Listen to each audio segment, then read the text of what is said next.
তারাপদ রায়ের ছোট গল্প। বিশেষজ্ঞ। স্থান দীঘার বিখ্যাত সমুদ্র তটের কাছাকাছি কাঁথি মহকুমার একটি গণ্ডগ্রাম।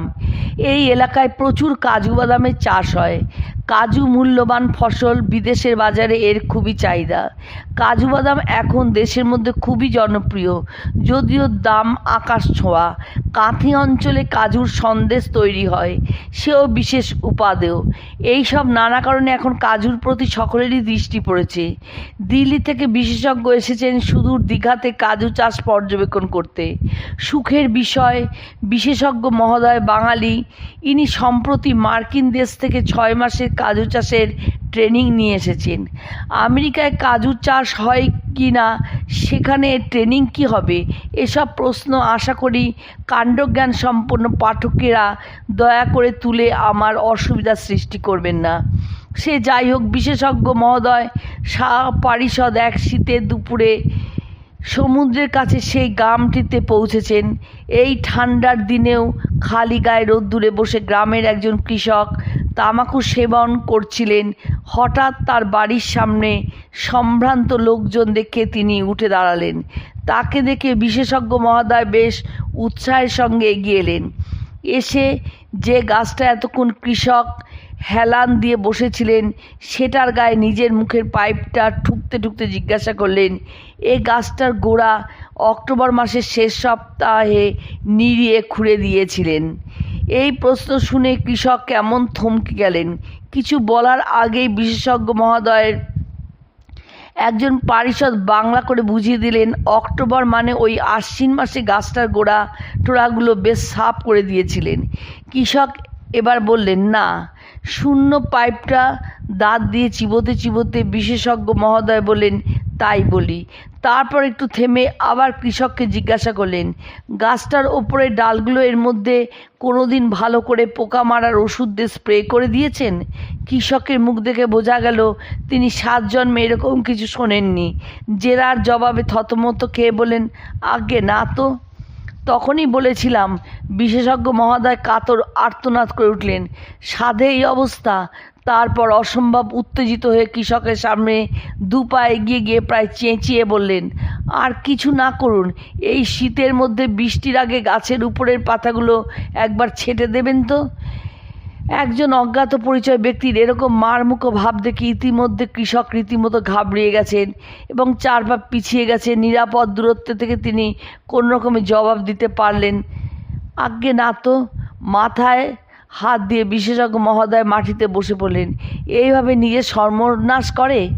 আমি অবাক হয়ে যাব যদি আপনি এই গাছে 1 কেজির বেশি কাজু বাদাম পান। একটু দম নিয়ে কৃষক তার হাতের হুঁকোতে 2-3 বার জোরে জোরে টান দিলেন, কিন্তু আগুন নিভে গেছে, ধোঁয়া বেরোলো না। নিরাশ কণ্ঠে তিনি বলেন, আমিও খুব অবাক হব। এই নৈরাশ্যজনক পরিস্থিতিতে বিশেষজ্ঞ মহোদয়ের মুখে আর বাক্য জোগালো না। একজন পারিষদ তাকে সাহায্য করলেন। কৃষককে পাল্টা জিজ্ঞাসা করলেন, আপনিও অবাক হবেন? এইবার কৃষক বেশ ধাতস্থ হয়েছেন। কোমর থেকে দেশলাই বের করে হুঁকোটা ধরিয়ে এক মুখ ধোঁয়া ছেড়ে বললেন, অবাক হব না? এটা হলো শ্যাওড়া গাছ। শ্যাওড়ায় 1 কেজি কেন, যদি একটি কাজু বাদামও হয় নিশ্চয়ই অবাক, খুবই অবাক হব। উপরের গল্পটি সম্পূর্ণ বানানো, এর সঙ্গে কোনো জীবিত ব্যক্তি বা প্রকৃত ঘটনার কোনো সংযোগ নেই।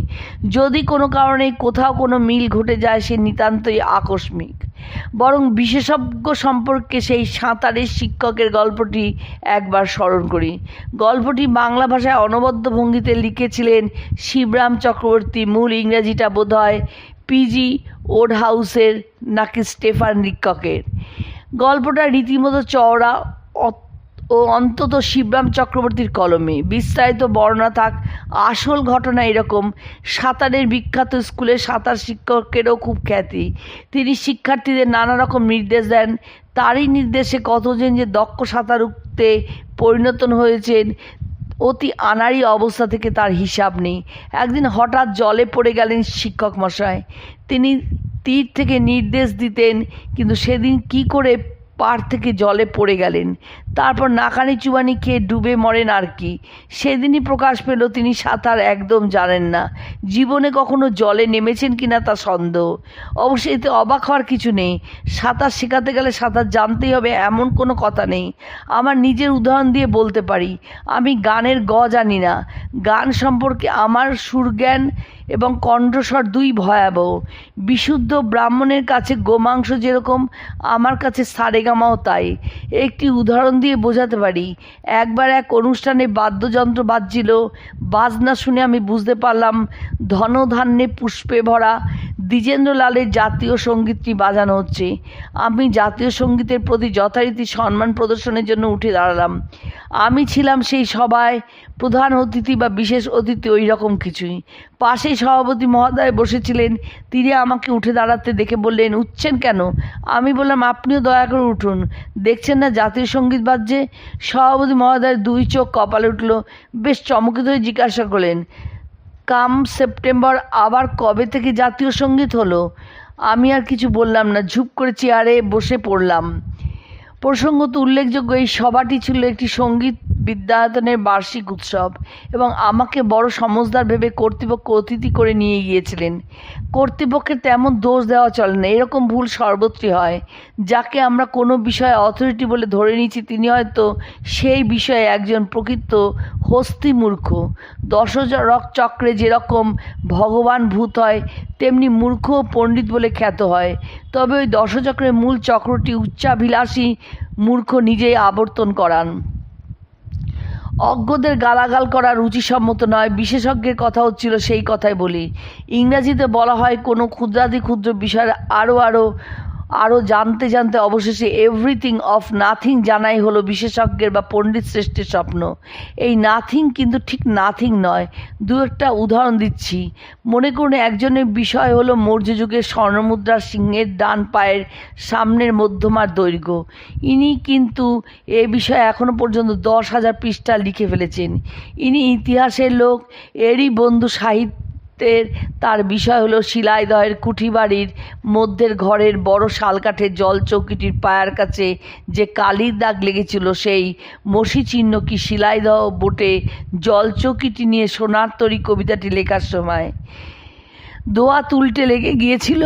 এই বক্তব্যের পক্ষে এবং বিপক্ষে তিনি 100 রকম তথ্য সাক্ষ্য সংগ্রহ করেছেন।